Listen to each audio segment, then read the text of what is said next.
It was a classic blockbuster from the Boston Globe Spotlight team. Probation Commissioner John O'Brien had engaged in patronage hiring on a scale that appeared to cross into corruption.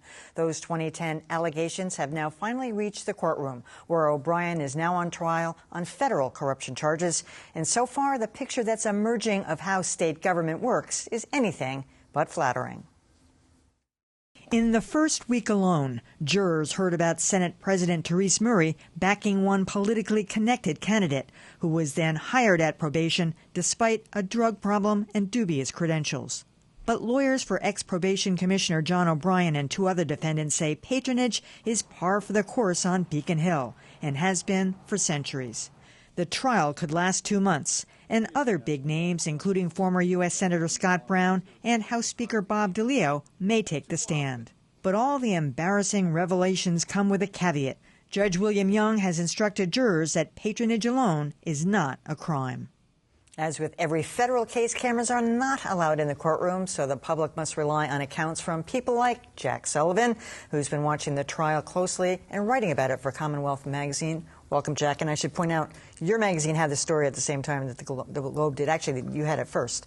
But on the point right there that the patronage is not illegal, why is this seen as corruption now if the patron itself is not illegal? Well, what the prosecutors are doing, Emily, is they've brought mail fraud charges, racketeering, and conspiracy and bribery.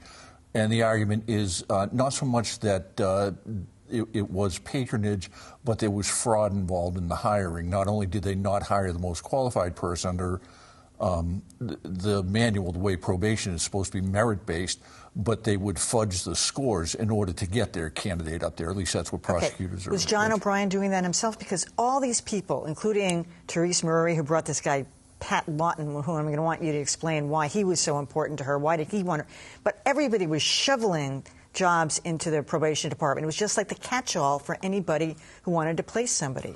Well, the difference is what prosecutors are saying is that Mr. O'Brien would do the orders, not so much that he would change the scores himself, but he would order that a certain candidate, and again, everything is qualified by alleged, that a certain candidate had to be moved to the top of the list. And the way they would do that is they would elevate, or what they call stretch scoring, in the interviews, and put this person to the top of the list. Why was this guy Pat Lawton so important to Therese Murray? He had drug problems, he had a checkered past. She was pushing his candidacy. Well, the Lawton family is very well connected down in Plymouth, very politically active.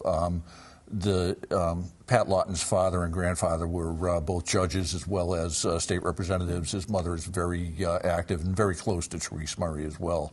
So there was a lot of push on Senator Murray and a lot of push by her, apparently, according to the records, to get Mr. Lawton the job.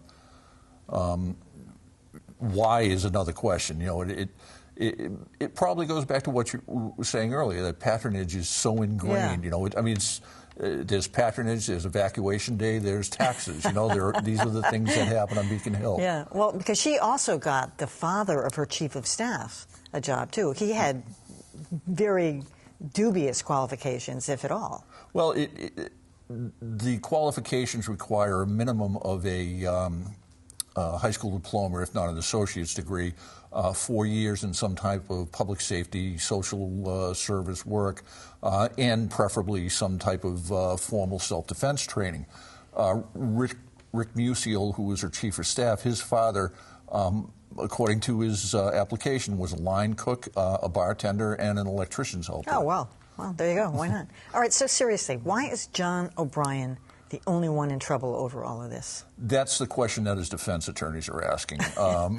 You know, and it's a repeated mantra. It's almost like it's an earworm for jurors when you go up there. Yeah. You know, they asked the question of one of the witnesses about all of the different positions that she tried to fill, and the defense attorney Stelio Sinis looked at her and said, "But you didn't get a federal indictment, did you?" And that seems to be the question. So over and over, they're pointing out that everybody was in on this. This is the way the system worked, and he just happened to be the guy who made it happen because that was his job. Right, and that's why the Rick Musial stuff with Senator Murray is key to their defense, to show that Robert Mulligan, who's the Chief Justice of Administration and Management, was not blind to this idea that there was patronage hiring going on, that he participated in it, as a matter of fact. So this doesn't have the sexiness of the Whitey Bulger trial and all the raucous testimony and whatnot, but what's your sense of how this is going? The prosecution is laying out a very strong case, but for every strength of evidence that they're showing for the mail fraud and for the racketeering, the defense attorneys are making a very credible argument that it is at its base patronage. And that's what patronage is, what's on trial here. And I don't think that, no matter what Judge Young says, I don't think there's anything that's going to counter that. All right, Jack Sullivan, always good to hear from you. Thank you, Emily. Commonwealth Magazine.